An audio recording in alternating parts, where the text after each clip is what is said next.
se ve bien cuando piense presentar. A ver si puedo sacar esto. Ahí se ve bien. Bueno, esto es lo que vamos a ver, la planificación de la calidad. Se lo voy a llamar así, planificación de la calidad. Esto nos puede modificar muchas cosas. Un poco nos puede modificar el programa, nos puede ayudar a mejorar el OEE que ustedes calcularon, nos puede mejorar un poco o modificar el layout.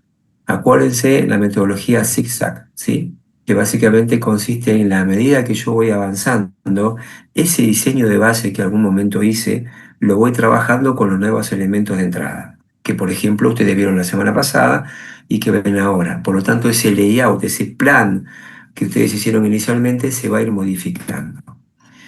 Los temas que vamos a ver en esta clase son esto, una idea de los procesos que les voy a contar me voy a meter en esto si tenemos esa clase especial para que la vean de una manera mucho más clara. ¿Qué es una variable controlable? ¿Qué es la idea de ruido? ¿Qué es una especificación? La capacidad de proceso. Y después lo vamos a meter en el ANFE, en los planes de control y la gestión de riesgo. Del ANFE derivan estos dos, que son los trabajos que ustedes van a tener que hacer. Bueno, procesos, una complejidad enorme. El proceso tiene un problema grande, que es el que ustedes ven acá a la izquierda, y tiene una necesidad, que es el que ven acá a la derecha, que el proceso sea capaz. Nosotros necesitamos que el proceso sea capaz para cumplir con los requisitos del cliente, con la promesa que nosotros tenemos, es decir, con nuestras especificaciones. La idea del proceso es compleja y quiero que lo entiendan de esta manera. Ustedes tienen mucha información de entrada que hace variar el proceso, más que información, materia prima, insumos, lo que viene de otros procesos o aquello que tiene que ver con, por ejemplo, lo que nos viene de otras empresas. Eso ya de por sí no es constante. No es que yo tenga un producto que trabaje dentro de las especificaciones y solamente eso importe. Después tengo variables de mi proceso, propias de mi proceso, y después tengo variables no controlables.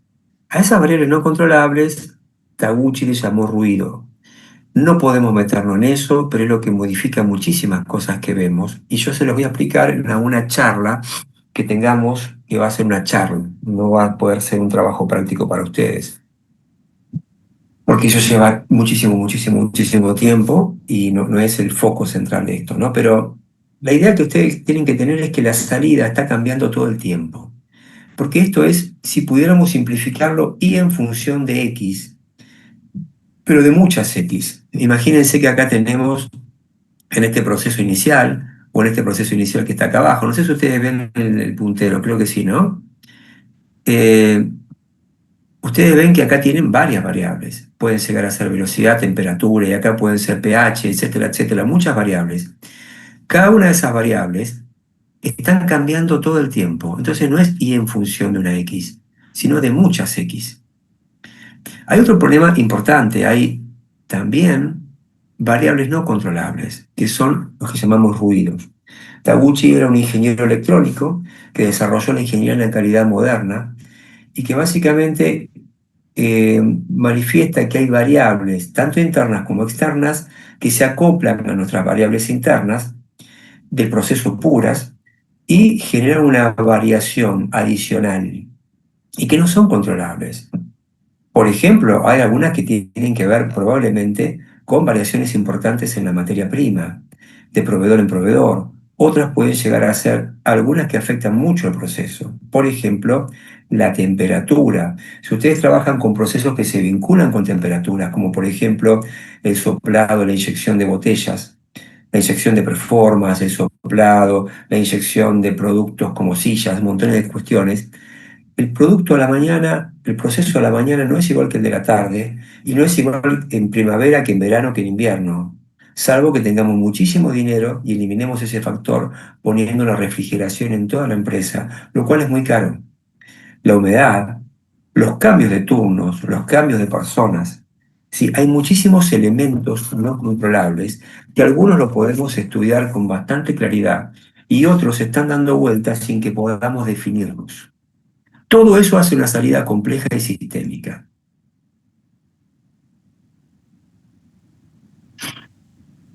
Esto funciona de una manera muy compleja. Si todo eso tuviera que ser trabajado para poder mantener esto bajo control y mejorar los procesos, se trabaja con un mapeo muy complejo que se llama Six Sigma. Esto no lo vamos a poder ver. Pero les quiero contar algo muy claro. Nosotros solamente tenemos experiencias de aquello que vivimos. De lo que no vivimos, no. Parece una obviedad, pero sin embargo es lo que nos pasa en los procesos. ¿Qué quiero decir con esto? Que un proceso tiene dos tipos de variaciones. Unas llamadas causas comunes de variación y otras llamadas causas especiales de variación. Estas últimas son las que se asignan a un puesto de trabajo. Por ejemplo, se les gastó la matriz, no sé, hubo una falta de una medición, ¿sí? Se rompió algo, cambió la temperatura. Entonces yo puedo entender qué pasó, analizar la causa y eliminar esa causa, o si no la puedo eliminar, tomar acciones preventivas para que cuando esto suceda yo pueda estar enterado. O, por ejemplo, tomar acciones de mitigación, de tal manera que rápidamente, cuando esto suceda, digamos, mucho más rápido que antes, yo pueda solucionar ese problema y estar preparado para hacerlo. Eso se llamaba troubleshooting anteriormente, es decir, disparen a las fallas. Eh, por ejemplo. Entonces, varios métodos. Entonces, en la medida que yo pueda saber, no sé, que hay un producto que parte de un proceso, por ejemplo, un condensador, se me va a ensuciar cada 7 días y yo lo tengo estudiado, entonces al día séptimo o antes del día séptimo, dependiendo de la economía, como digamos, de ese proceso, yo paro para limpiarlo para que no me pase que tenga un problema de calidad en ese proceso. Entonces, todo eso va ayudándome a eliminar esas causas especiales de variación que provocan muchos problemas. Y cuando eso sucede, me encuentro frente a un proceso bajo control. Un trabajo muy interesante de la ingeniería en calidad, muy relevante, pero que se puede realizar en pocos meses, si estamos focalizados, obviamente. Otro problema muy grave y el más importante es qué pasa con las causas comunes de variación, es decir, aquellas que no se ven. ¿Qué haría yo que pueda disminuir la variabilidad de mi proceso? ¿Cómo lo podría hacer?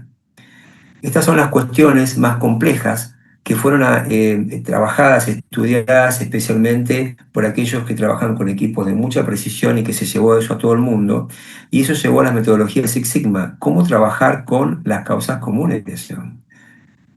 Aquellas que en las que no tengo experiencia. Lo único que tengo, y ni más ni menos importante, es un estudio, una formación académica para poder plantear hipótesis. Entonces, no hay otra manera de solucionar esa complejidad que poder plantear hipótesis causales, y una vez que planteo hipótesis causales, plantear hipótesis de mejora. Ese tipo de metodología diseñan procesos completamente nuevos, que son los que hacen realmente generar un cambio profundo. Y esa metodología es la que ustedes ven al costadito donde ven ese embudo. De todo eso nos vamos a encontrar entonces en un proceso que tenemos inputs controlables y otros que no son controlables, que pueden ser continuos, continuamente está presente, o en forma discreta. Por ejemplo, tengo ruidos que pueden llegar a ser aumentó el caudal en el río, tengo un problema o una situación de mercado que de vez en cuando ocurre, pero me genera problema grande. O, por ejemplo, tengo cosas de este tipo. Proveedores que cambiaron, unos diferentes. O, por ejemplo, los continuos, presión barométrica, humedad relativa, no sé, un montón de estas cuestiones que digo, no sé, porque no es tan sencillo sistematizarlos.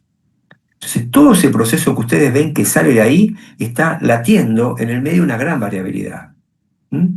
Entonces, ante esa gran variabilidad, nosotros tenemos que generar algún tipo de plan de calidad. ¿Mm? Vamos bien hasta acá, las filminas se ven bien, ¿no? Las proyecciones, perdón. Sí, sí. ¿Sí? Ok. Ahora estamos hablando de un tema que se llama diseño robusto. Hay algo que yo les di muy por arriba y para el año que viene me quedaría como una cuestión pendiente hablar algo de que se llama CTQ o Critical to Quality. Eso lo cambia casi todo. Eso le daría a ustedes una visión mucho más clara de dónde estamos posicionados, es decir, qué es lo que realmente está valorado en nuestro trabajo, de nuestro producto, de nuestro servicio. Pero básicamente son pocas cosas, son las que hacen el cambio, son los que hacen realmente el valor. Sobre un proceso, lo que a nosotros nos interesa es la aptitud de ese proceso para poder entregar en forma consistente productos de buena calidad.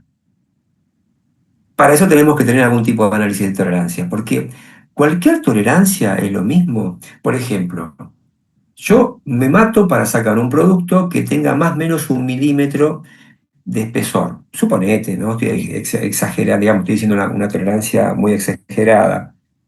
¿Es realmente eso lo que yo tengo que tener como tolerancia? ¿O estoy realmente generando un costo adicional a mi proceso para no generar ningún valor en el cliente? Las tolerancias, en mi experiencia, que es muy larga, generalmente funcionan casi, digamos, discrecionalmente. Alguien define las tolerancias y realmente se las sigue de esa manera, de una forma un poco, digamos, dictatorial, no estudiada, no digo que en todos los casos. Entonces, todo este tipo de cuestiones nos genera un problema. Si yo tengo todo este problema, tengo variaciones internas propias del proceso, pero tengo variaciones externas que no son propias del proceso, como también internas que no son, en que mi proceso en sí, mi extrusora, mi horno, mi lavadora, depende de lo que esté trabajando, tengan variaciones propias de esa misma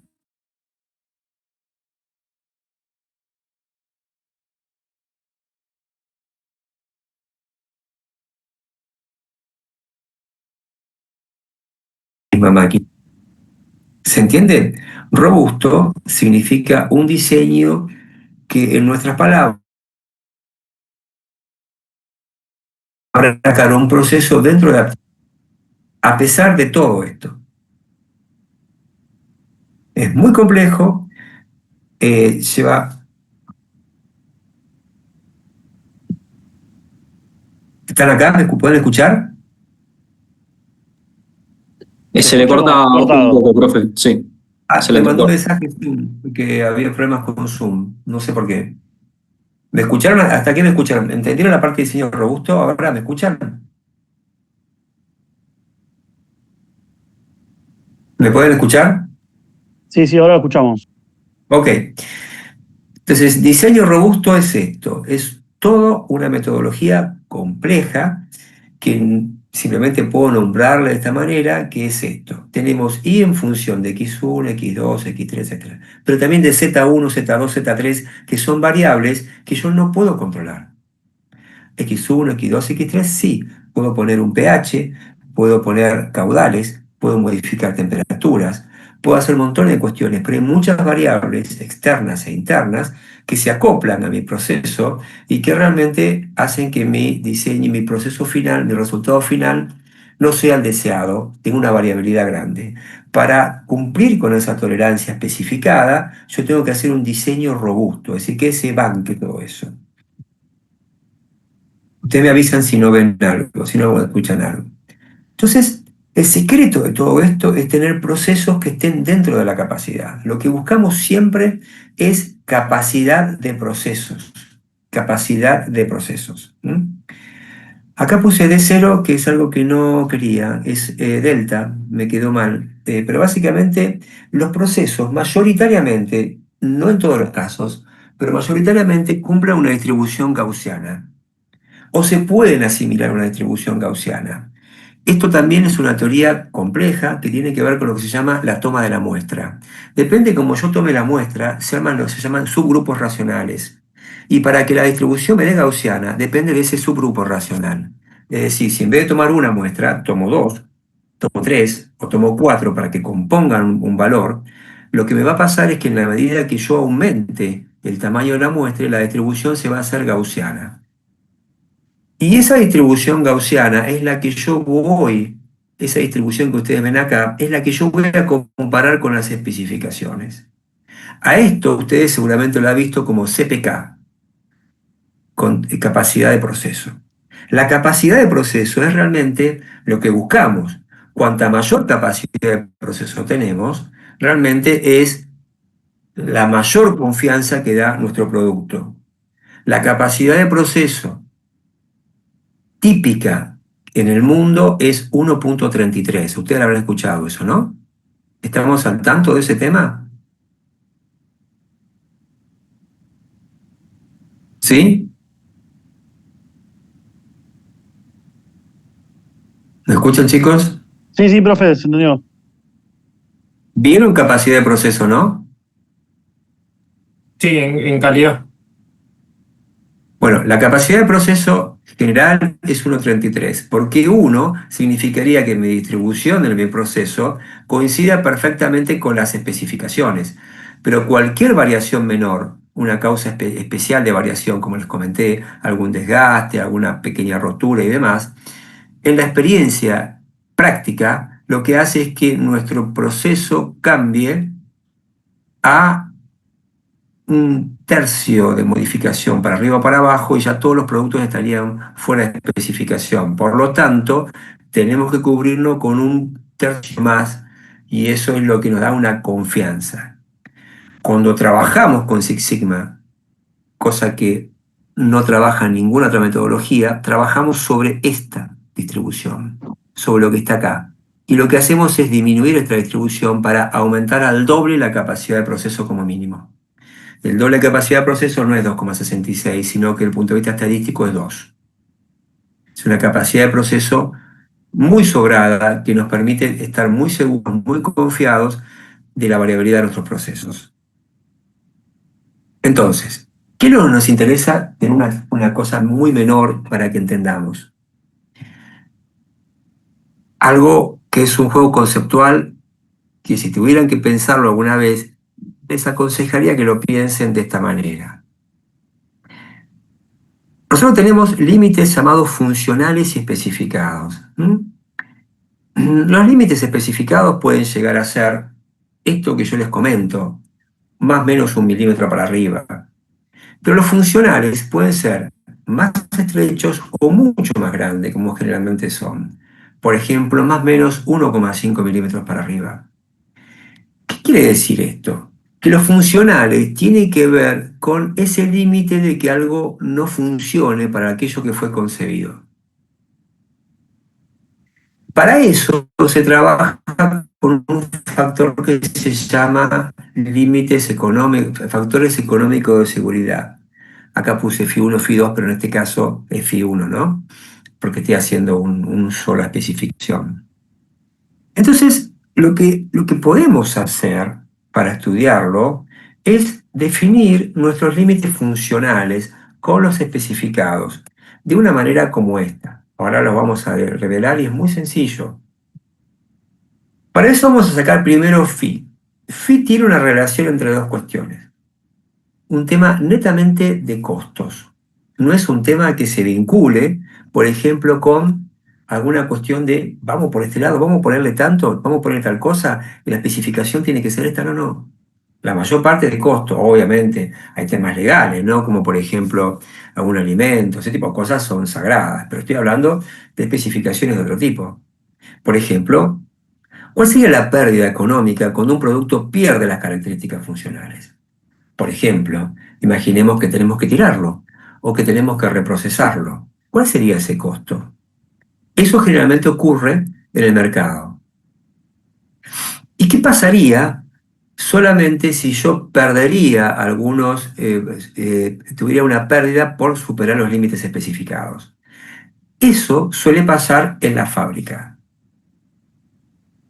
Entonces, podríamos decir que ese factor phi está relacionado con temas absolutamente económicos más que técnicos. Tomemos este ejemplo para que les quede un poquitito más claro, y es interesante. Taguchi toma este ejemplo, así que directamente lo tomé de uno de sus libros, o el libro más grande que él tiene, que es el siguiente. Imaginemos una fuente eléctrica que tiene más o menos 25% de su valor nominal, es decir, como especificado, ¿no? Entonces agarro y te digo, mira, yo tengo 115 volts más o menos 25%, lo que me da más o menos 29 volts. Ahora bien, un número cualquiera, que es el que tira él, que es el siguiente. La pérdida promedio, en el caso de que algo funcionalmente no ande bien, sería de 300 pesos. Todo lo que está metido ahí, lo que ustedes quieran meter, bueno, una vez que lo vengo acá, promedio me da esto. Ahora bien, cuando este voltaje está un poquitito arriba de la tolerancia y precisa de un pequeño ajuste o un reproceso, ese valor es de 1 peso. Es decir, que si yo pongo esta tolerancia, puedo llegar a decir lo siguiente. El factor este que yo presento, entonces de seguridad sería el siguiente. 300 dividido 1 raíz cuadrada me estaría dando a mí 17,3. Y no estén buscando acá con esto una cuestión netamente de por qué viene la raíz cuadrada, porque esto se sigue con mucha más matemática que tiene que ver con lo que se llama función de pérdida. Por lo tanto, estaríamos metiéndonos en un tema mucho más complejo. Pero simplemente quiero recortar una partecita de esta y comentarles lo siguiente. Que entonces, si yo puedo decir que ya tengo cuál es el índice que tengo yo de seguridad, perdón, el factor de seguridad, no el índice, el factor de seguridad, podría decir entonces que cambiando los valores que yo ya conozco, los límites especificados, dividido el factor de seguridad, me podría estar estableciendo claramente la tolerancia que yo requeriría para tener menores problemas económicos, así que sea la menor posible. Y esa tolerancia aparentemente es 1,45. En este caso puntual, yo trabajando con más o menos 1,7 volts, yo me encontraría dentro de ninguna pérdida para la sociedad. Y dije la palabra sociedad. La palabra, la forma más moderna de entender el concepto de calidad definido por Taguchi es que la calidad es la pérdida para la sociedad una vez que el producto es entregado. Eso significa que en la medida que nosotros nos vamos separando del valor centro, ese valor deseado y el objetivo central, nosotros vamos perdiendo. Perdiendo porque o le dimos más al cliente de lo que necesita, por lo tanto tuve que gastar más en insumos, más en procesos, más en tiempo, o le di menos y por lo tanto tengo que darle a ese trabajo reprocesos, o tengo insatisfacción, o tengo pérdida de algún tipo. Entonces, para trabajar dentro de las especificaciones, ustedes van a tener que definir algunas. Lo importante es que sean bastante prudentes en elegir especificaciones, ¿sí? En definir algunas especificaciones. Porque estas especificaciones son las que van a estar acá. Y mi capacidad de proceso tiene que ser lo más real posible. Mi proceso real va a ser comparado respecto de aquello que yo deseo. Ese valor deseado tiene que ser realmente bien pensado, porque lo puedo sobreestimar o subestimar y de esa manera puedo tener resultados de insatisfacción del cliente o de pérdidas económicas realmente relevantes. ¿Estamos claros con esto? ¿Me escuchan? Sí, profe. Esto es muy sencillo la pregunta que les hago ahora, solamente para que miren un cachito esto, lo piensen en equipo 5 o 7 minutitos, no mucho más, y díganme qué están pensando ustedes respecto a sus especificaciones y qué proyectan ustedes como capacidad de proceso. Así vamos al otro tema, que es el más relevante, pero que entendamos bien lo que está pasando. ¿Ok? ¿Se entiende la idea? Sí, sí. Permiso, chicos, un segundito.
Disculpen, ¿alguno tiene a mano las preguntas que no llegué a sacar una foto de lo que aparecía?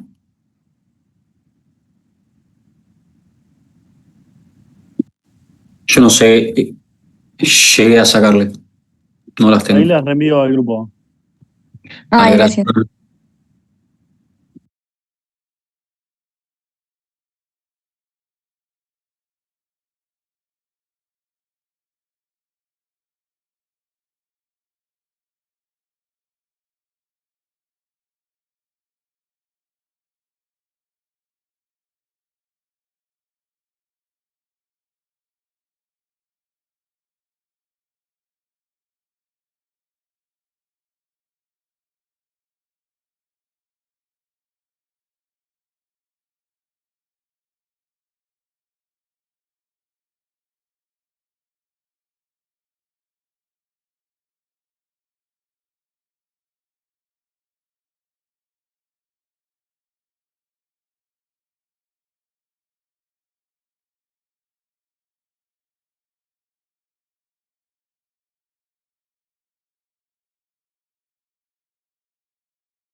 ¿Alguno más que no esté en el grupo de WhatsApp tiene foto de las preguntas? Porque me parece que no sacamos.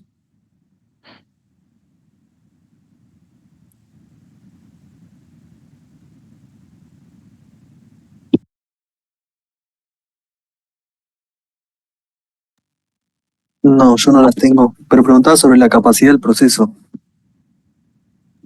Claro, esa, ¿y la otra que cómo era? Creo que era especificaciones de cuáles serían las especificaciones del producto principal de la empresa o algo así, me parece que era. Ah, de los límites capaz. Del... Ahí va. Hola Ah, chicos, ahí está. ¿tienen alguna duda? No, lo que pasa es que estábamos, como no pudimos sacar fotos de las preguntas, estábamos viendo cuál era. Ah, acá está, acá. Dice Olave, tenés razón. No, está bien, no pasa Ahí, nada. Ok. Bien, sí, perfecto. Ahí ahí ya. dejo un par de minutitos más nada más, es para charlar, ¿eh? Dale, Para si se gracias. entendió.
Bueno, ¿se entendió un poco la idea? Porque vamos a meternos en el tema de calidad.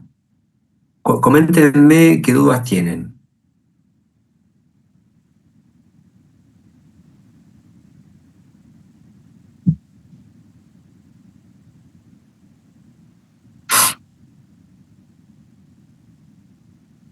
¿Me escuchan? Estamos Sí. nosotros cerrando la parte de la capacidad de proceso, el punto 2. Mm. Capaz es complejo verlo sin que la empresa esté en marcha, digamos, pero un número viable sería el 1.33 que Lo mencionaste. que planteo es lo siguiente, mírenlo de esta manera. Esto es simplemente un ejercicio ahora. Pero el problema es el siguiente. Cuidado con esto, porque ustedes tienen que definir especificaciones que tienen que cumplirse en función de las máquinas que compren. Por supuesto, esto me he visto con esos problemas. Esto significa que en algunos casos se compran determinadas maquinarias que no están en condiciones de cumplir con algunas especificaciones. Y esas especificaciones, en muchos casos, no tienen nada que ver con la realidad de lo que el mercado solicita. Trabajás en dos países distintos, como me ha pasado, para una misma empresa, y en un país que no es Argentina, es mucho más laxo que lo que sucede acá. Entonces, vos acá podés llegar a tener muchísimos más rechazos internos y también, ni siquiera externos, pero internos seguro, que en el otro país. Y no quiero decir que el otro sea bueno, te quiero decir que ¿de dónde salen esas diferencias? ¿Por qué ocurre eso? Entonces, en algunos casos existen consensos muy amplios sobre determinadas cuestiones, porque existen experiencias, hay normas, y eso nos ayuda a tomar definiciones sobre, por ejemplo, test de ensayo y demás, restrictivos y un montón de cuestiones. Pero en algunos casos eso no es así. Y tenemos la posibilidad de trabajar un poco y definir qué especificaciones realmente son las que requiere el mercado y qué posibilidades tengo yo con la capacidad instalada que yo he puesto, con las máquinas que tengo de poder cumplirlo. Porque lo mínimo que ustedes deberían desear como capacidad de proceso es 1,33. Por eso le pregunto eso. ¿Cuál es la capacidad que ustedes proyectan? No podría bajar de 1,33 en un buen diseño. ¿Qué quiere decir eso? Entonces, si yo tengo especificaciones, que no sé los proyectos de ustedes, pero por ejemplo, que tienen que darse entre un límite superior e inferior, debería tener incluso la capacidad de producirlo con una calidad dimensional o química o lo que fuera, que supere ese margen en un 33%.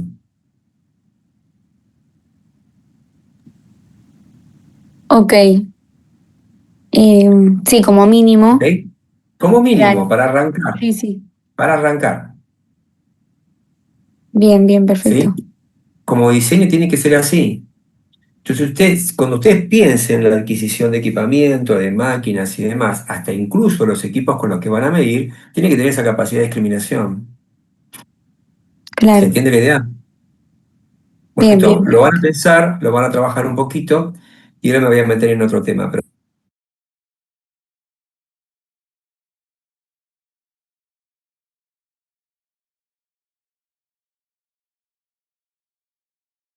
El punto que comenta, define los límites especificados para su principal producto. O sea, yo me imagino, no sé, por ejemplo, nosotros estamos trabajando con las reposeras. Por ejemplo, un determinada, no sé, determinado peso o algo así, o más, o no esa tan es una buena idea, específico. Francisco, esa es una buena idea. Justo te va a Ok. decir el peso, puede ser eso, y puede ser, en el caso tuyo, por ejemplo, las reposeras, no es algo tan crítico las dimensiones. No, tal Nadie va a cual. estar midiendo con un centímetro a ver si vos tenés alguna dimensión que se te fue un poco digamos, no te van a estar buscando eso, No, quizás ¿sí? algo más estético, no sé, qué sé yo, que no tenga rayaduras o el estado Por de la supuesto. tela, Y esas algo son las más así. especificaciones que vos tenés que definir, como por ejemplo gamas de colores, máximos, mínimos, ¿sí? Bien, bien, gracias, profe. Ok. Pero un cachito. Un segundo, ¿eh?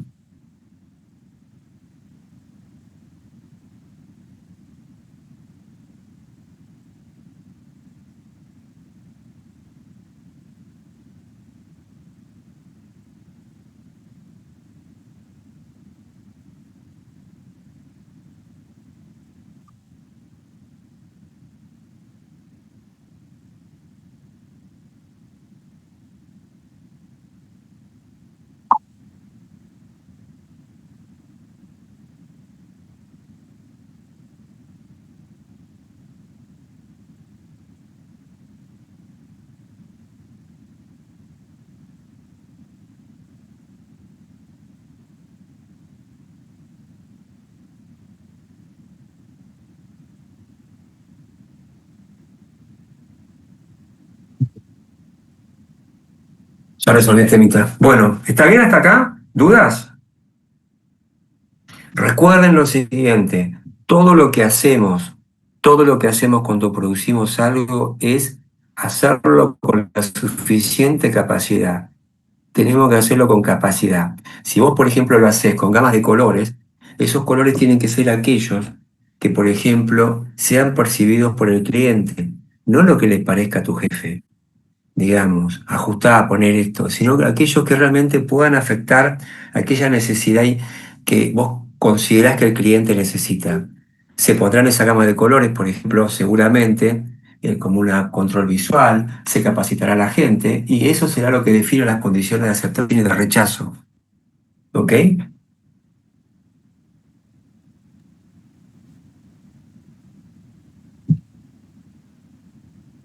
¿Estamos de acuerdo? Sí, profe.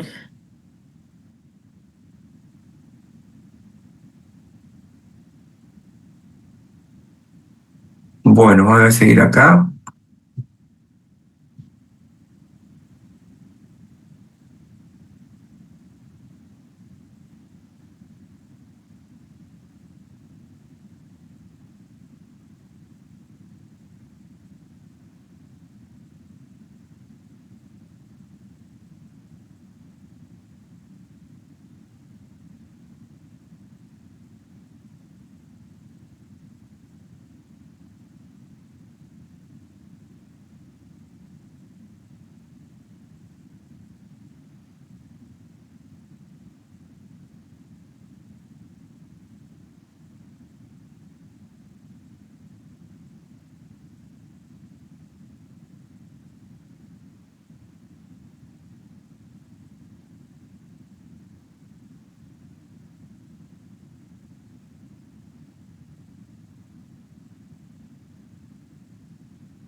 Bueno, seguimos.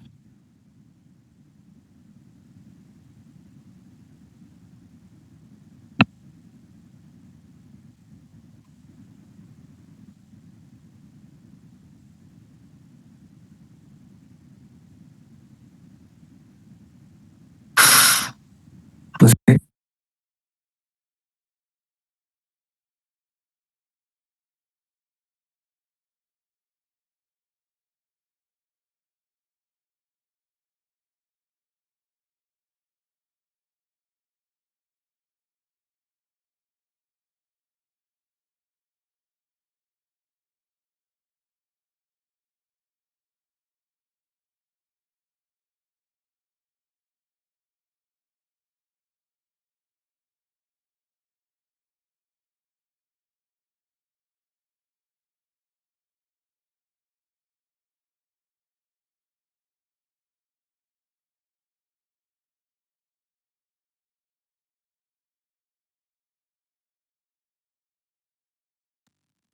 ok, ahora vamos por acá.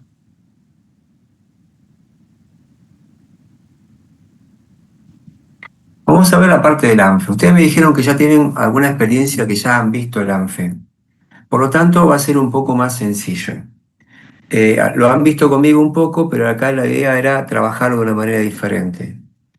Esta es una técnica interesante, que es una técnica inicial para todo tipo de trabajo que podamos hacer en un proceso. Por lo menos yo la recomiendo fuertemente. Si yo tengo que hacer un plan de calidad, lo primero que haría es hacer un ANFE.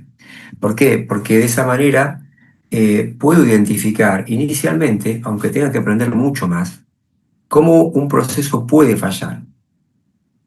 Acciones que apunten a esas fallas que puedo llegar a tomar entonces, que seguramente serán controles la mayor parte de las veces y otros casos no. Entonces de esa manera puedo identificar un plan de control, pero también puedo identificar otras cuestiones, que son aquellas cosas que hoy definitivamente no están bajo mi control y que pasan a ser probablemente un riesgo. ¿Qué cosas tenemos que pensar? Toda la ingeniería de calidad se apunta a trabajar sobre la condición de la falla. Si yo elimino la condición de la falla, el error y el defecto no van a existir. Es decir, hay cuestiones que están dando vueltas, desde un mantenimiento, desde situaciones de trabajo insuficientes, desde incapacidad que tenemos en las máquinas, desde problemas con proveedores, desde montones de cuestiones que hacen que esa condición o ese medio ambiente de trabajo no se encuentren adecuadamente resueltos.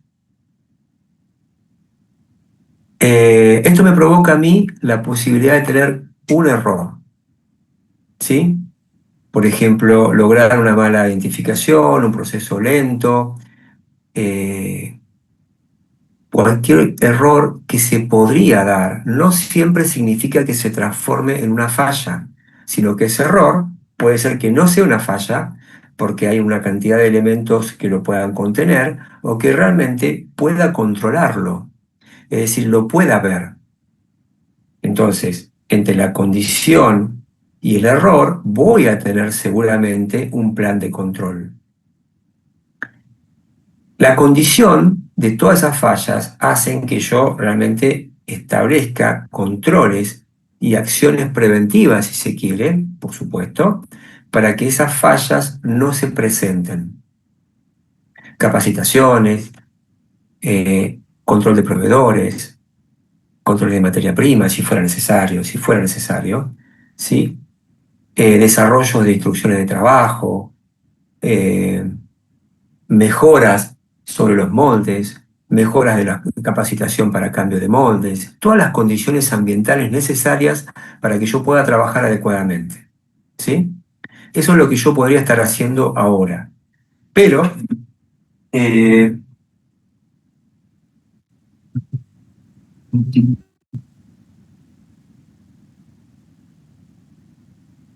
un segundito.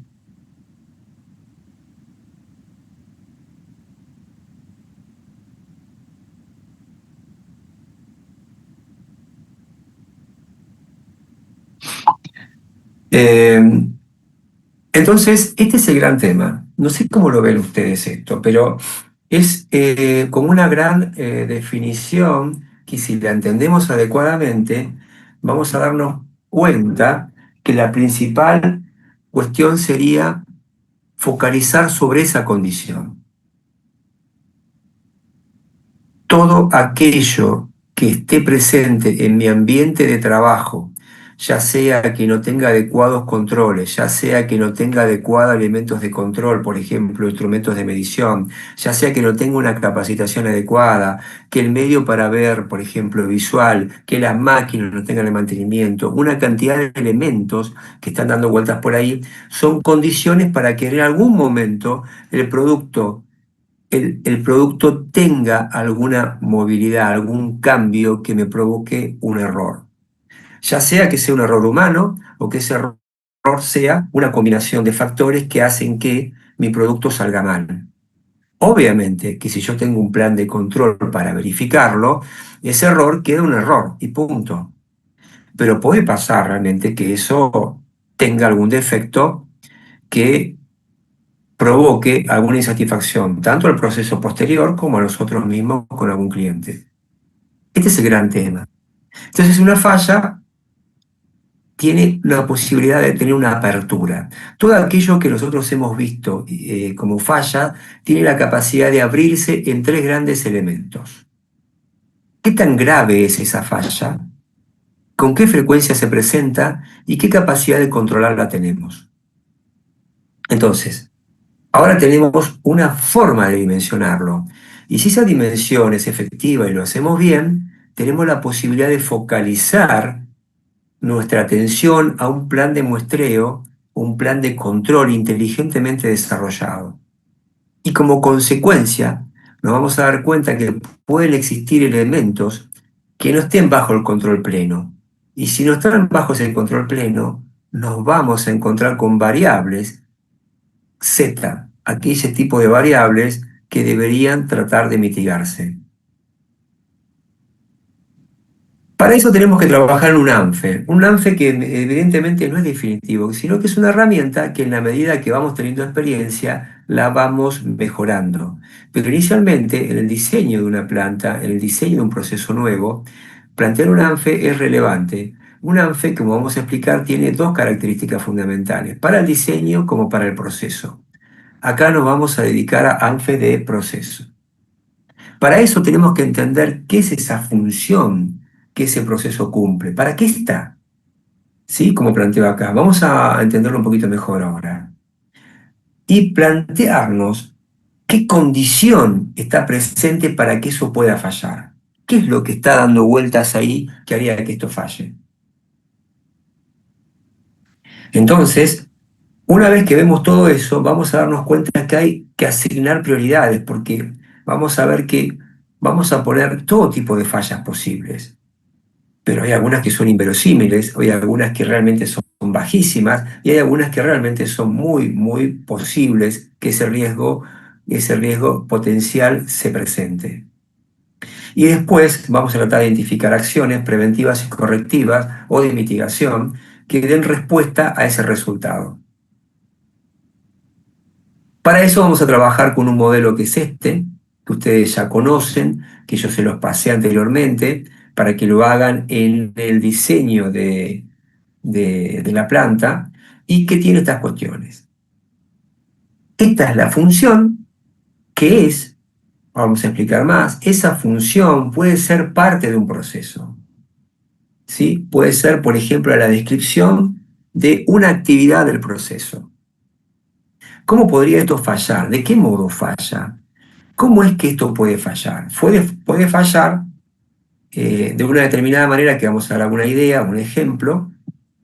Puede ser que se vaya a especificación, puede ser que sea algún tipo de control. ¿Y ese efecto que tendría, cuál sería?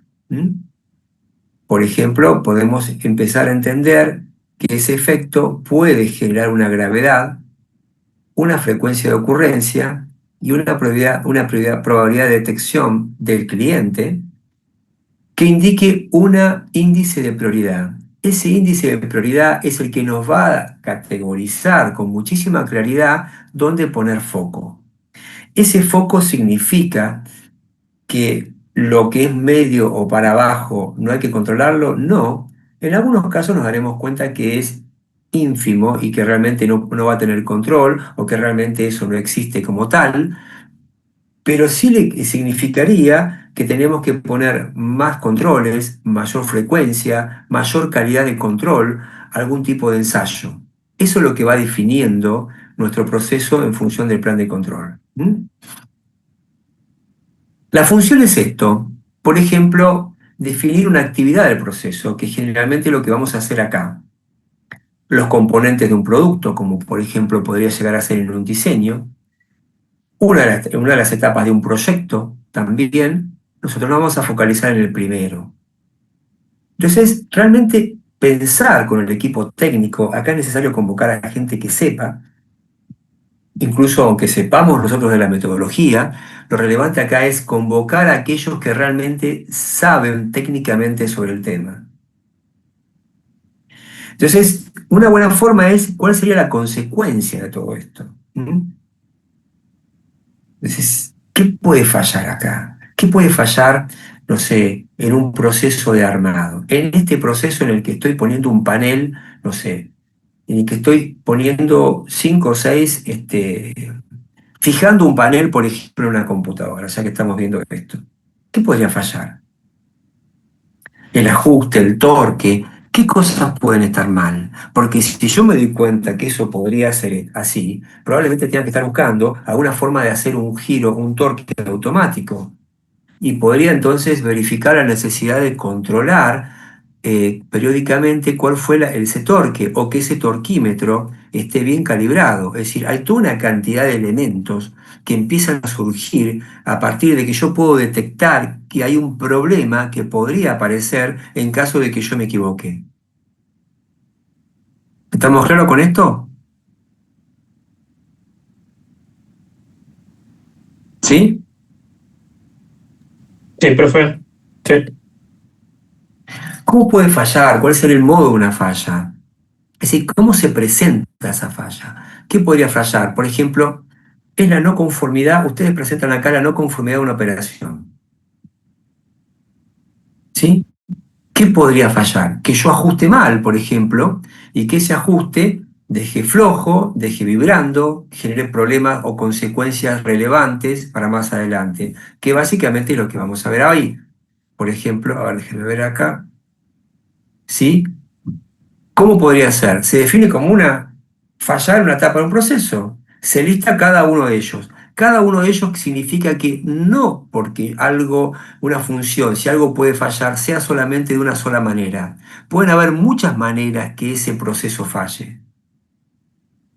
Puede ser que lo ajuste mal, puede ser que genere una raya, puede ser que genere un golpe. Y cada uno de ellos, si es uno, será uno. Si son dos, serán dos o tres o lo que fueran.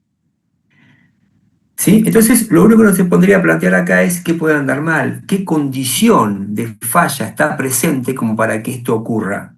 ¿Hay algo que podría pasar? Y nos vamos a dar cuenta que sí, que hay muchas cosas que pueden pasar. Y cuantas más yo coloque, más cuestiones puedo descartar, si es necesario, o considerar para llevar adelante un proceso completo de control.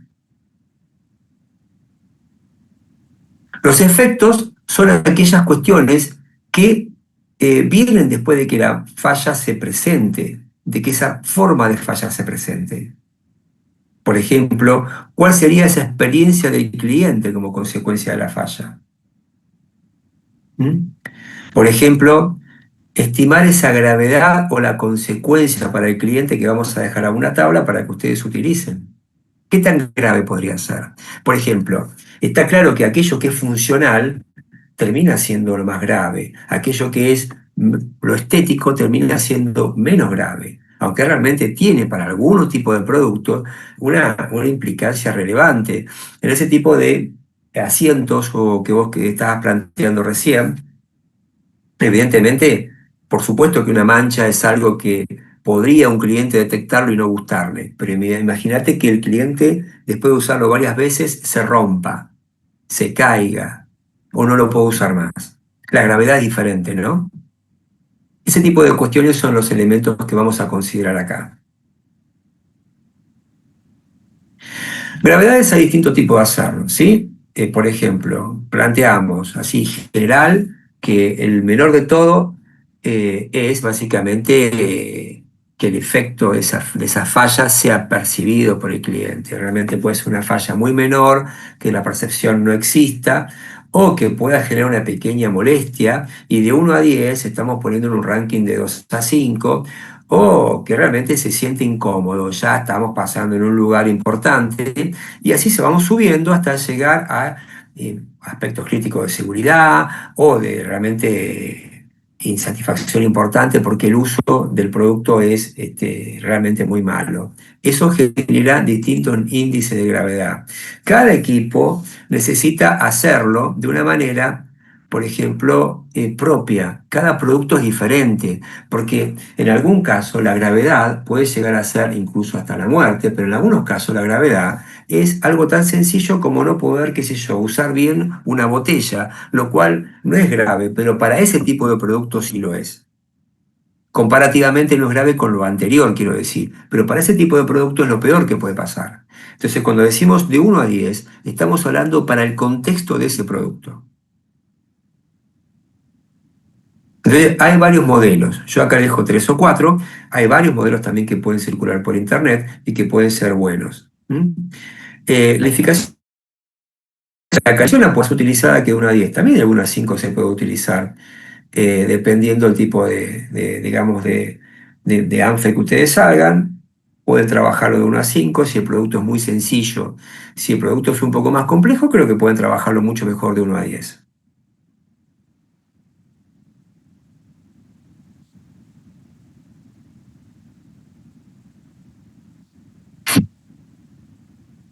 Un momentito.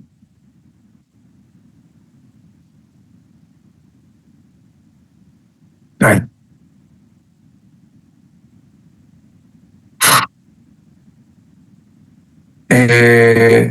¿Me están viendo bien ahí?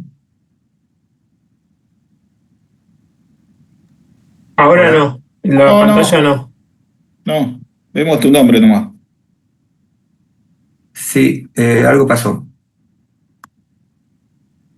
¿Ahí se ve? No. No. Sí, se tildó. Un segundito.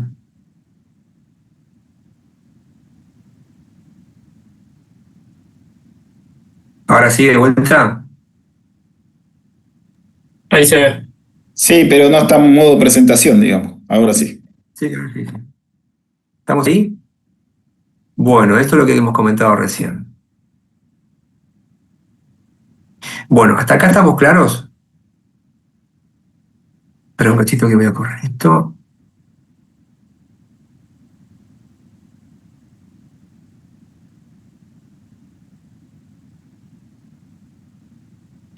Bien.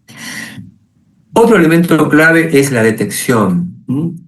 ¿Quién puede verlo esto? Cuando hablamos de detección, no es nuestra capacidad de detección en el proceso, sino que nosotros ponemos detección en el proceso para que el cliente no lo vea. ¿Esto qué significa? Que realmente la capacidad de detección es aquello que puede afectar al cliente. ¿Sí? Por ejemplo, acá, la más baja probabilidad de llegar al cliente, el cliente puede reclamar contra el producto o servicio y rechazarlo. No hay controles consistentes de prevención y detección de la causa. Si estuviéramos trabajando de 1 a 5, este sería un modelo coherente para definir la detección. Entonces sería el modelo más alto. ¿Sí?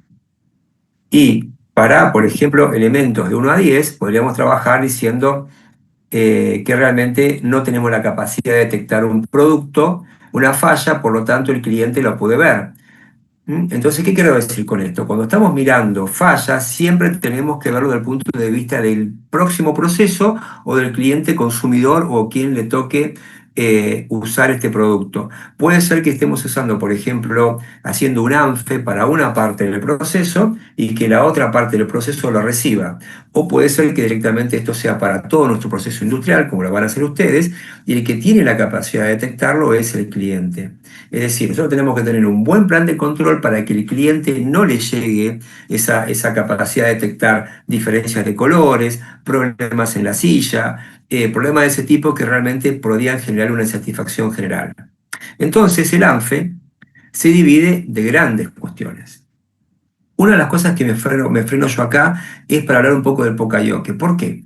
Porque este modelo de trabajo es uno de los que más se busca para resolver temas como, por ejemplo, el control profundo, dado que me permite que la condición de la falla no ocurra. Por ejemplo, yo me puedo equivocar de distintas maneras, pero si yo tengo un Pocayoke, podría en muchísimos casos o prevenirlo muy rápidamente o evitar que esto ocurra. ¿Sí? Por ejemplo, alarmas, por ejemplo, no sé, algún tipo de diseño físico o industrial que haga que yo no pueda trabajar un proceso previo a otro. En fin, montones de cuestiones, hasta incluso cuando uno ve un Pocayoke, por ejemplo, podría ser cuando salimos de un archivo como el que estamos usando ahora y nos pregunta si queremos salir sin grabar o no grabar. Todas aquellas cuestiones que nos permite generar un control aún mayor del que tenemos. El proceso para diseñar un Pocayoke es muy interesante y es una de las cuestiones que más nos ayudan a resolver bastantes problemas de condición de falla, porque directamente trabajo sobre la ingeniería del proceso. Es decir, genero dentro del proceso elementos que evitarían parcial o totalmente que esa condición se presente. Por ejemplo, describir el defecto, la frecuencia o grado de aparición, identificar dónde se da eso en las operaciones. Se suele sacar fotos, se puede ver el proceso, se puede hasta en el caso necesario desarmar parte de una máquina, mirarlo, entenderlo. A veces no es necesario, a veces simplemente con mirar o detallar la secuencia de todos los eventos de aquello que puede fallar, el método, la operación estándar es suficiente. Mirar bien esa operación, entender cómo falla, entender todos los pasos y entender, definir todas las condiciones que están presentes para que ese error se dé. Cuestiones físicas, ambientales, de iluminación, de producción del proceso, por ejemplo, de instrucciones operativas, de identificación, de colores, todos los elementos presentes que harían que esto pueda fallar. Una vez que lo hacemos, identificamos un instrumento Poka-Yoke, que no es solamente un instrumento físico, pero que en muchísimos casos sí lo es. Y ese instrumento Poka-Yoke, que pueden llegar a ser muchísimas cosas combinadas, colores, identificaciones, alarmas, algún tipo de transporte, algún tipo de organización en la mesa de trabajo que nos permita disminuir notablemente esa falla, lo que hacemos es trabajar directamente sobre esa condición de falla. Como les dije, toda la ingeniería de calidad se orienta en principio al desarrollo de la condición de la falla. Si yo elimino esa condición de la falla o bajo esa posibilidad, lo que me queda es tener un plan de control donde voy a trabajar sobre las causas especiales. ¿Está claro hasta acá? ¿Sí o no?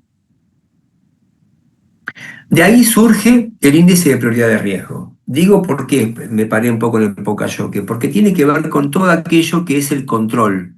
¿Qué tipo de controles voy a ampliar? Todo aquello que se parezca a trabajar sobre la condición de la falla va a eliminar de cuajo la posibilidad de que esto ocurra. Y no es tan así, obviamente. Los Poka-Yoke más viejos, por ejemplo, son aquellos que utilizamos cuando cruzamos por un tren, por una vía, donde ustedes ven que la forma de cruzar no es recta, sino que giramos para la izquierda, giramos para la derecha, y así volvemos a girar varias veces para que nos dé la posibilidad a ese caminar de mirar el tren que viene de frente de un lado o viene del otro lado. Ahora, si yo tengo digamos, la locura de querer correr adelante de un tren, y bueno, eso es un tema personal que no lo puedo evitar. Pero algunos elementos están presentes que me permiten que eso lo pueda entender. ¿Sí? Colores, por ejemplo, identificar claramente cuando un producto es no conforme, con mucha claridad, de tal manera de no usarlo de manera inadvertida en el proceso. No llevármelo para producir o no entregar un producto que esté con la posibilidad de mezclarse con uno bueno. Y así en forma sucesiva tengo muchos elementos que de entrada generan medidas fuertemente preventivas y en algunos momentos, en algunos casos, eliminan completamente esa condición. Una buena iluminación, un puesto de trabajo bien diseñado, un buen transporte, en fin, todos esos elementos que hacen que esa condición de falla se reduzca notablemente. El índice de prioridad de riesgo es un índice, se llama generalmente RPN, que nos da a nosotros una priorización en función de todos estos elementos, gravedad, frecuencia y control, que nos permite a nosotros definir cuáles son las prioridades de ese plan. Y esto está claro, porque haría definir que la frecuencia o el tipo de control va a cambiar en función de las características que tiene este RPN. Si yo tengo, por ejemplo, en un proceso varios temas, por ejemplo, 10 que aparecen como necesidad de control, y hay 2 que son muy altos, esos 2 probablemente necesiten ensayos, necesiten control o un recontrol, o una frecuencia de control mayor, o una toma de muestra diferente, o una combinación de varias cuestiones. Por ejemplo, un control, una inspección final, o un control y una auditoría interna, es decir, varios elementos que hagan que el foco esté claramente orientado.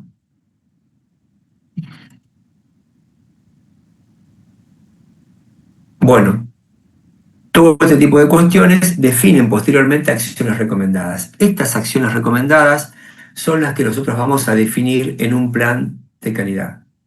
Es decir, el plan de control de calidad no surge porque sí, sino que surge por un estudio previo. Acá también hay varios elementos adicionales, porque por ejemplo, ustedes pueden estar trabajando sobre algunos productos que ya tengan normas establecidas. Esas normas establecidas pueden aparecer acá. Esas normas que definen algo pueden aparecer acá. O también pueden ser complementarias al ANFE. Yo no puedo diseñar o trabajar en un proceso de control sin considerar, por ejemplo, especificaciones bien definidas para un producto alimenticio. O para un producto, por ejemplo, cualquiera, una manguera o en algunos casos a un producto automotriz que está bien definido cuáles son sus dimensiones, sus estándares o la capacidad de resistencia a la tracción, etcétera, etcétera, que tienen que tener definidas en la industria. Hay normas específicas que lo aclaran, pero en función de eso me clarifican aún más cómo podría fallar algo. Entonces, toda esa información previa me ayuda para alimentar mejor un ANFE o complementar ese ANFE con otros tipos de elementos. Primera cuestión, les voy a preguntar a ustedes en 10 minutitos, al menos, lo voy a dejar de compartir ahora, pero lo voy a dejar acá esto presente, que ustedes definan para charlar un poco este tema. Seleccionan al menos dos actividades, definan los pasos del ANFE conceptualmente. No estoy diciendo que lo hagan, sino que conceptualmente me digan. Empecemos a charlar cuál de ustedes consideran que son los elementos claves de control, porque realmente tienen un determinado nivel de gravedad, algún determinado nivel de frecuencia que ustedes consideran que van a ser los temas claves de su plan de calidad. ¿Ok? ¿Estamos de acuerdo?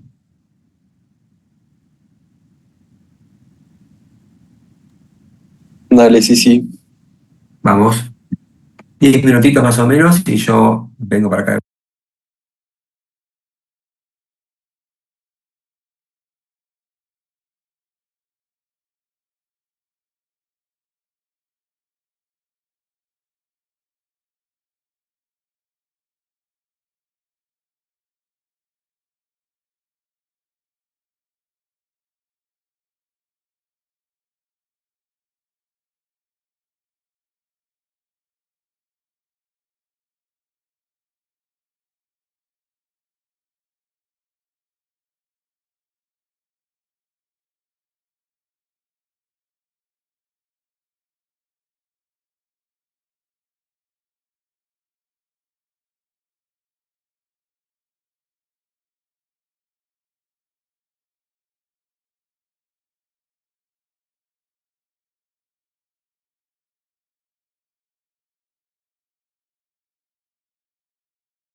Bueno, ¿listo?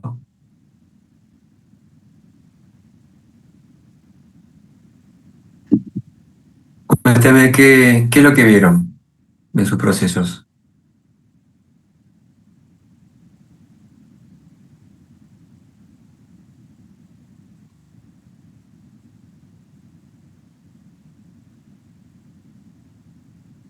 ¿Están por ahí? Acá estamos, pero hay que ver los chicos.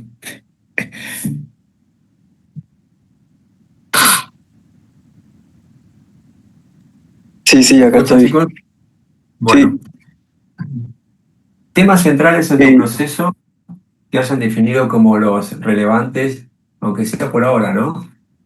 De un eh, sí, lo que vimos contenido. como más relevante sería el tema de los controles de calidad, tipo que estén bien calibrados los equipos para inspeccionar el producto. Mm.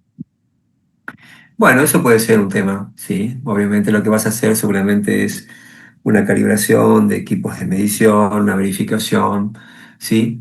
¿De tu proceso cuál era, Facundo? Sí, yo estoy en la ¿Producto? autopartista, Ok. es un proceso de inyección. De inyección solamente. Pero ahí Sí, seguramente debes tener algunos temas relevantes, ¿eh? claro, ahí también ese sería el otro, ¿no? La parte de la inyección. Probablemente contaminado. Probablemente material quemado, ¿m? Sí, Contaminación de producto, probablemente línea de tensión en la inyección. ¿Qué más? Chispeo, Inyección corta. chispeo, ¿Cómo? chispeo. Chispeo. Todas esas cuestiones que en determinados procesos tuyos, desde que vos ingresa, por ejemplo, vos tenés todo un proceso de mezcla del plástico y ahí pueden suceder cosas como, por ejemplo, pueden suceder un contenido de humedad, una calidad del plástico que vos ingresás, no sé qué tipo de, qué es PVC, no sé qué es, la variación de la calidad del insumo, sí, es caucho sintético. caucho, bueno, la variación de calidad del insumo. No sé si tenés un proceso de secado previo o no. Eh, Vos podés llegar a tener una mala limpieza del producto, de la máquina, en el caso que tengas que cambiar de producto. No sé si el molde que tenés ahí es continuo o tenés que hacer cambio de moldes. Después, ajustes de máquina. Después tenés, en distintas partes del proceso de extrusión, tenés cuestiones que pueden pasar como las que te comenté. Salidas que estamos diciendo, mezcla, material quemado, humedad, línea de tensión, chipeo, una cantidad de elementos que se pueden dar eh, y que vos podés definir algunas causas aparentes hasta ahora. Todo Claro, eso esa es es lo que mi tenés que definir. consulta. O sea, todo esto se Vas a hace tener en que la definir. parte de definición del proyecto. No se hace cuando ya empieza a trabajarse. No, inicialmente tenés que hacer, lo que estoy planteando es que hagas un ANFI inicial. De hecho, cuando vos diseñás un proceso, deberías trabajar en un ANFE. Lo que pasa que la experiencia posterior te va ayudando a ajustarlo, Claro, ¿ok? Pero inicialmente lo que yo te planteo es cómo y de dónde yo voy a hacer un plan de calidad. Lo voy a hacer de un estudio racional, de un estudio metodológico. Por supuesto que acá ocurren o confluyen historias que vos tenés conocimientos en la industria, gente que técnicamente conoce lo que está hablando y te plantea qué tipo de controles se hacen, un benchmark que te va a plantear, hay que hacer esto, aquello, lo otro, ¿sí? ¿Te das cuenta? Entonces, hay toda una historia, hay temas legales, hay temas normativos, todo se incorpora acá. Pero como vos decís, una vez que el producto está funcionando, empezamos a aprender cosas y vamos agregando. Uno de los temas que yo haría, de hecho me dice así, siempre es al menos una vez por año actualizarlo, a ver si hay algo nuevo. Pero a veces cuando los productos son, digamos, dinámicos y hay cambios importantes, eso se va cambiando, se van agregando elementos. ¿Ok? Pero ten en cuenta todo lo que te comentamos recién. Hay más cosas Dale, que sí. pasan, ¿no? El depósito, el envejecimiento, hace, es un material higroscópico, qué nivel de rotación tenés, toda una cantidad de cuestiones que ocurren ahí que harían que vos ponete a pensar que harían o definirían algún tipo de foco en una gestión de control visual, en una gestión de control dimensional, en algún tipo de ensayo que tengas que hacer.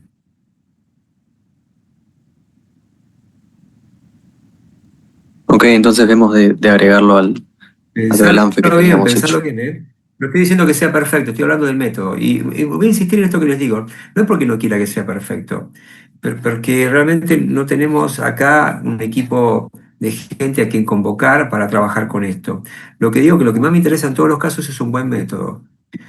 Porque si ustedes tuvieran tiempo con lo que estamos hablando y convocáramos gente, lo haríamos muy bien de entrada, ¿eh? Muy bien. Imagínense que ustedes tengan la posibilidad de trabajar con operarios, llamar a algún operario, algún jefe, algún supervisor, a un ingeniero químico que trabaje en este tema, tres o cuatro, no muchas personas, pero tres o cuatro, y ustedes mismos, ustedes definiendo el método, coordinando la reunión y sacando montones de información de eso, ¿no? A veces no se resuelve en una sola reunión, se resuelve en varias reuniones. Capaz que tenés que hacer 5 o 6 reuniones para hacer un ANFE bueno. El primero, aunque sea, ¿viste? Yo sé que eso no se puede hacer ahora, pero sí sé que ustedes, si lo trabajan bien metodológicamente, por lo menos tenemos un tema ganado. ¿Algún otro grupo más que tenga algo para decirnos? Sí, yo del que estamos haciendo lo de las reposeras, Sí. al menos uno que identificamos como parte de actividad clave es la del perforado, más que para los agujeros, porque eso después te impacta en si están mal hechos o están desalineados, por ejemplo, después complican el ensamble de la estructura. Una de las cosas que yo les recomiendo a todos, Francisco, es, si querés un ANFE de proceso, como te voy a decir ahora, es ¿viste tu diagrama de proceso que lo hiciste en algún momento, como yo te dije en el DAP? Que hicieras el DAP o un diagrama de proceso, desde el punto A hasta la Z del proceso tuyo, describirlo en el ANFE y preguntarte qué podría fallar. Todo aquello que puede fallar te vas a dar cuenta que si lo analizás, hay cosas que son imposibles, ¿no? Porque dirás, o son cosas extremadamente bajas que simplemente con una mirada lo ves, pero hay cosas que son realmente relevantes y que si vos tenés una falla, puede hacer que tu producto se vaya a desperdicio o que realmente si no se va a desperdicio y el cliente lo ve, es una insatisfacción grande. Todo eso lo tienen que ir evaluando en el ANFE. ¿De Ok, acuerdo? sí. ¿Alguna duda más? ¿Alguna pregunta más?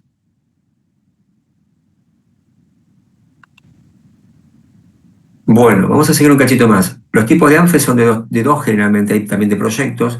El de diseño es muy interesante porque en la medida que ustedes tienen un diseño bastante dinámico, van aprendiendo del anterior, validan el anterior y se dan cuenta de algunas cosas que salieron mal y van trayéndola, o no mal, sino algunas cosas que podrían haberse hecho mejor y la van trayendo al nuevo diseño. Es muy interesante.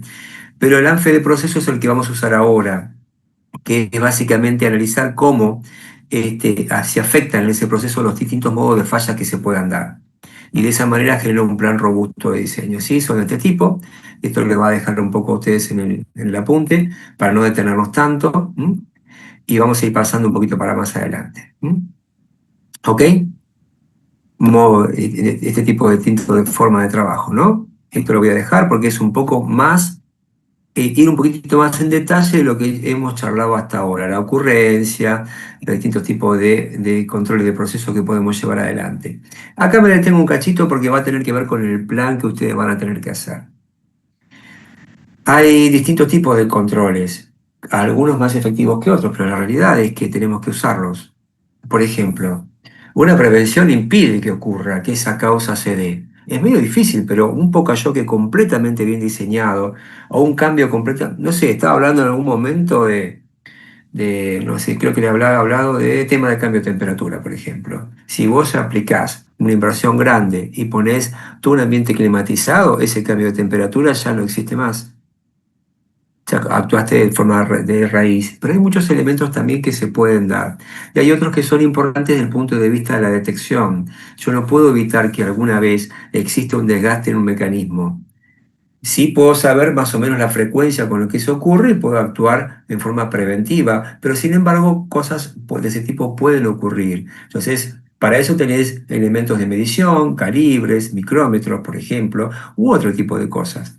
Por ejemplo, vos podés trabajar muy bien en una cuba de lavado o en un horno o lo que fuera, con trabajo de temperaturas, de mix de aguas o de componentes, perdón, de aguas, de componentes químicos.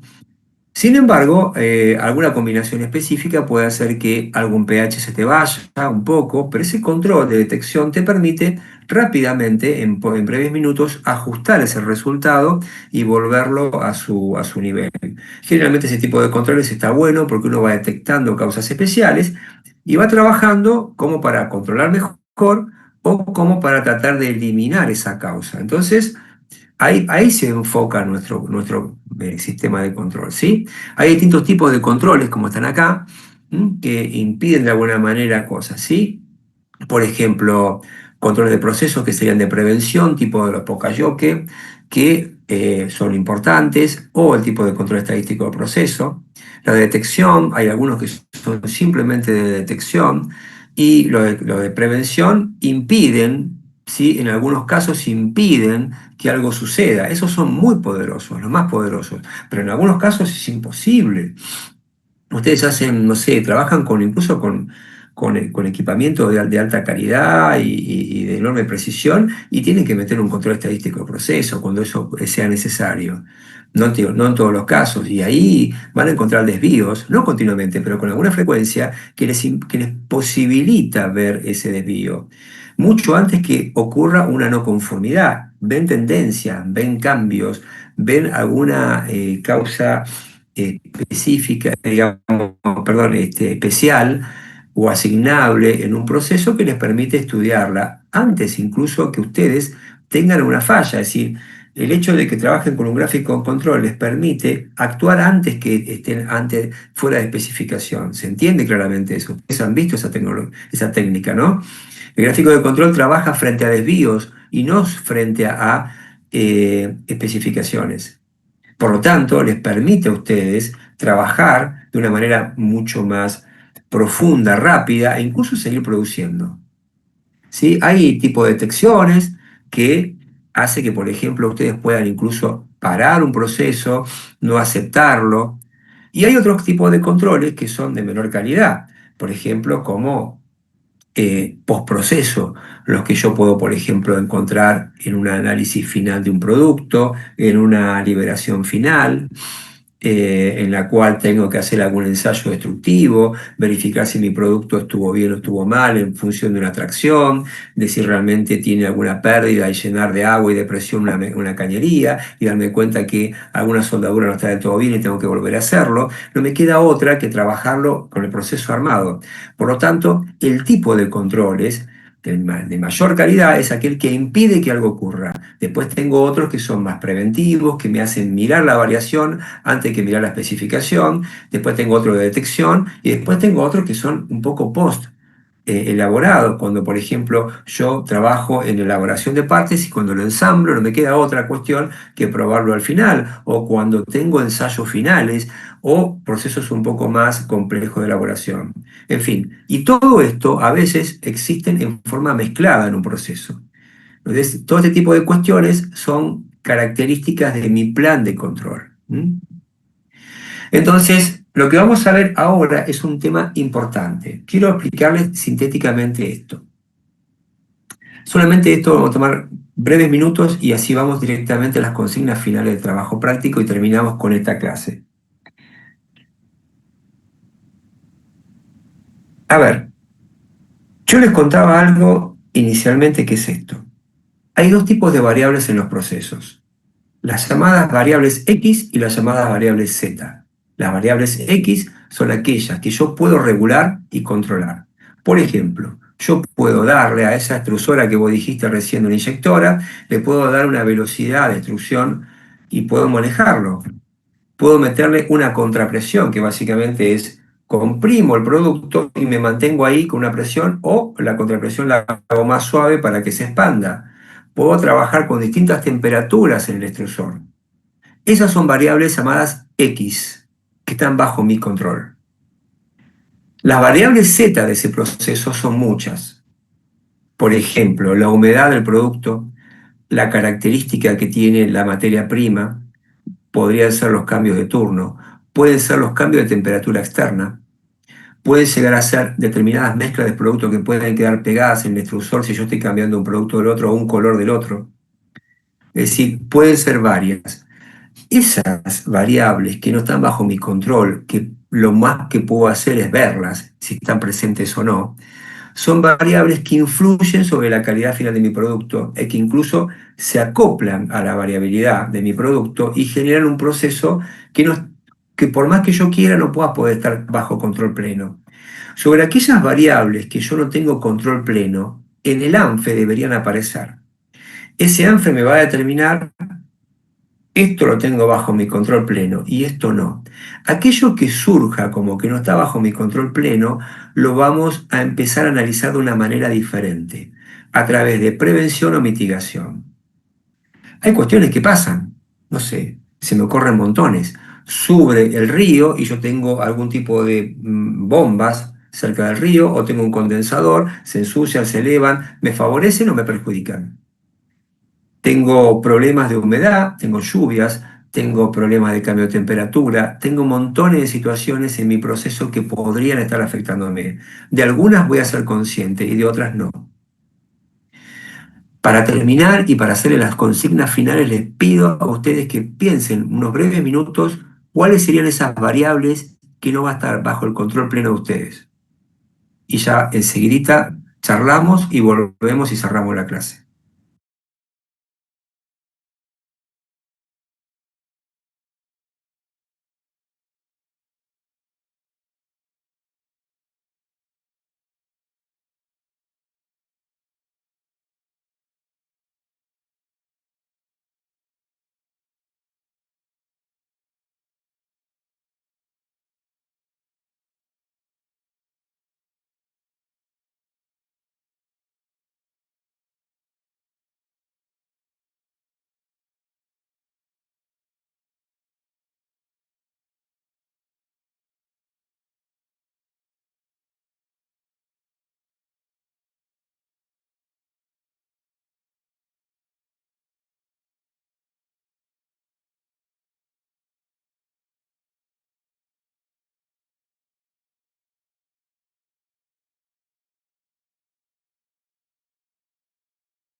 Y chicos, ¿pudieron pensarlo un poquito?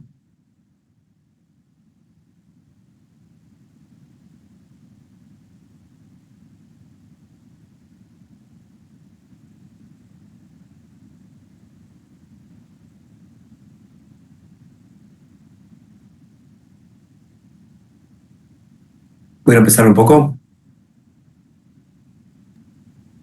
Nosotros tenemos un par de ejemplos, somos del grupo del suavizante para ropa.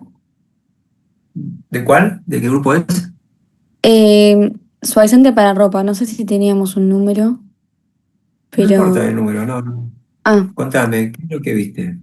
bueno, dentro de nuestro proceso, lo más crítico es el reactor, donde se hace la mezcla del, del diluyente. Y bueno, creo que ahí surgen dos principales riesgos. Por un lado, que a la hora de cortar la materia prima para hacer la emulsión, se puedan cortar el personal las manos y en consecuencia contaminar, más allá de que también se pueden ellos lastimar y eso es un riesgo, se contamina también el producto final. Entonces, para eso pensamos capaz como medidas de prevención, uso de guantes anticorte o cúters de cerámica, que creo que esos no cortan. Además de un seguimiento médico diario de la visión, ¿no? De que puedan distinguir la perspectiva bueno, del día a día. Ok, Y después, pensalo bien. Sí, dale, contame. no, no, sí, sí, y después teníamos otro riesgo que es justamente el derrame de los líquidos a la hora de pasarlos al reactor, que puede llegar a provocar charcos y con eso se producen accidentes y demás. Entonces, una medida que pensamos es poner rejillas en el piso para que en caso de que haya derrames, que es posible, no se formen charcos y pasen directamente a las cloacas o al sistema de recolección de agua. Bueno, en realidad está bueno, el segundo especialmente. El primero lo pensaría un poquito más, me toca un poco de sorpresa como para pensarlo. Ok, Seguramente en un reactor tenés muchas variables. La mezcla del producto, la calidad del producto, la temperatura. No sé, pensar un poquito más. Puede ser que aparezcan pocas, son muy pocas. Dos o tres o cuatro que no puedes controlar en forma plena. No hay bien, más. ¿Ok? bien, bien, gracias. ¿Alguno más?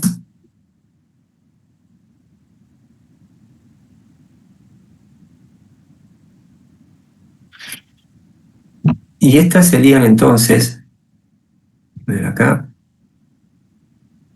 las consignas que yo le dejaría con el TP. Les paso ahora por mail o después las subimos, que sería desarrollar el ANFE para los procesos principales.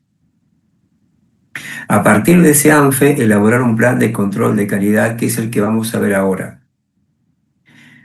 Y a partir de ese ANFE, ustedes seguramente van a descubrir, como Lucía estaba charlando recién, algunas variables que no están perfectamente bajo su control. Entonces, definan un plan de mitigación para esos riesgos. Es decir, separen esos riesgos y defínanlo como un plan de mitigación de ese proceso. En función de todo eso, a ustedes les van a dar un input para ese concepto zigzag que habíamos charlado la otra vez, para poder incorporar algunas mejoras al layout que ya ustedes habían llevado adelante. ¿Ok? ¿Estamos de acuerdo?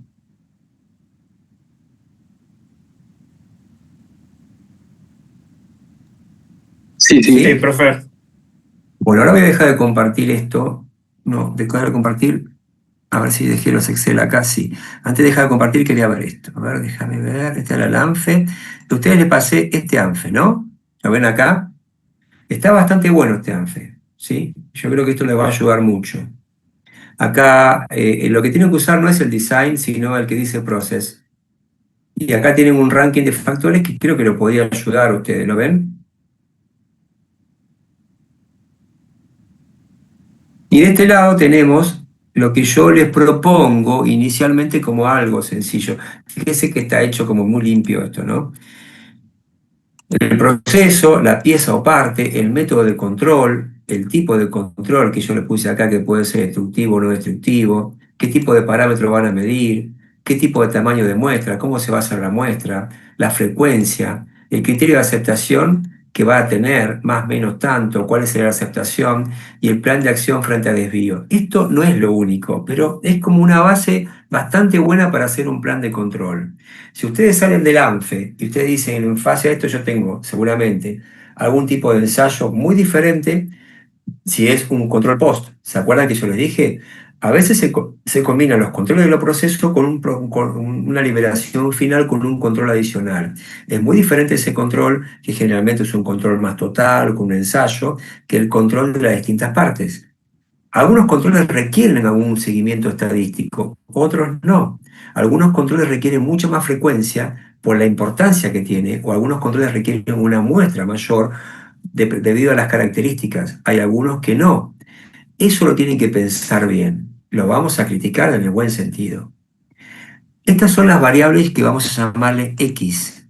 X, como les pongo acá, X.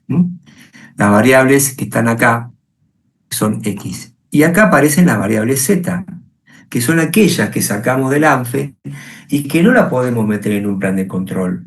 Porque no está bien que estén en un plan de control, porque no me garantizan que estén del todo bien. Entonces, ¿qué me pasa a mí? De ahí yo puedo llegar a traer temas de temperatura, temas de proveedores, temas de cambio de turno, temas de concientización del personal, temas de máquinas, de infraestructura, de mercado, de no sé, un montón de cosas. No son muchas. Generalmente en un proceso no son tantas, pero los puedo tener. Esas 3 o 4 que tengo son aquellas que yo voy a valorarla. Y le voy a poner, por ejemplo, en producción un peligro para que algo falle, que puede llegar a ser peligro A. No sé qué puede llegar a ser. Necesito un derrame. ¿Qué ocurrencia puede tener? ¿Qué severidad puede tener? ¿Sí? Y ahí me va a marcar un nivel de riesgo. Sí, que no lo puse, que es más este por este, ¿no? Y en función de eso voy a tomar acciones preventivas o de mitigación o ambas. Viste que recién Lucía estaba contando una acción preventiva, pero puede ser que no sea así. Por ejemplo, frente a un producto alimenticio, yo puedo tomar acciones de limpieza y todo lo demás, pero si yo tengo un problema microbiológico, tengo que actuar rápidamente. Separar el producto, qué es lo que hago. Yo no soy dueño de la microbiología del mundo, por lo tanto, por más que yo me diga, tengo todo este tipo de controles, la microbiología se considera que no la tengo bajo control pleno. Por lo tanto, siempre va a ser un riesgo. Entonces, ¿cómo tengo que actuar? Preventivamente, tengo que hacer montones de cosas, limpiarme las manos, limpiarme los pies, ponerme guardapolvo, taparme, hacer montones de cuestiones, y encima de eso, tener controles, limpiezas específicas, pero si me ocurre algo, tengo que actuar con un plan de mitigación. Lo mismo pasa con determinadas cuestiones de mi proceso. Humedades, manchas en el producto de plástico, montones de cuestiones que pueden ocurrir que son pocas, son 3 o 4. Cuando eso ocurre, ¿qué hago? Preventivamente limpio mejor los moldes, hago un plan de mantenimiento enfocado a eso. En mitigación, ¿qué hago? Bueno, todo ese tipo de cuestiones son las que van a poner acá. ¿Estamos de acuerdo?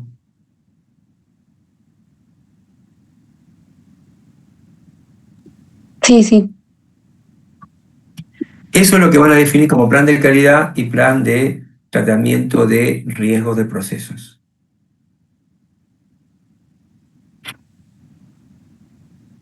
Bueno, chicos, ¿alguna pregunta hasta ahora?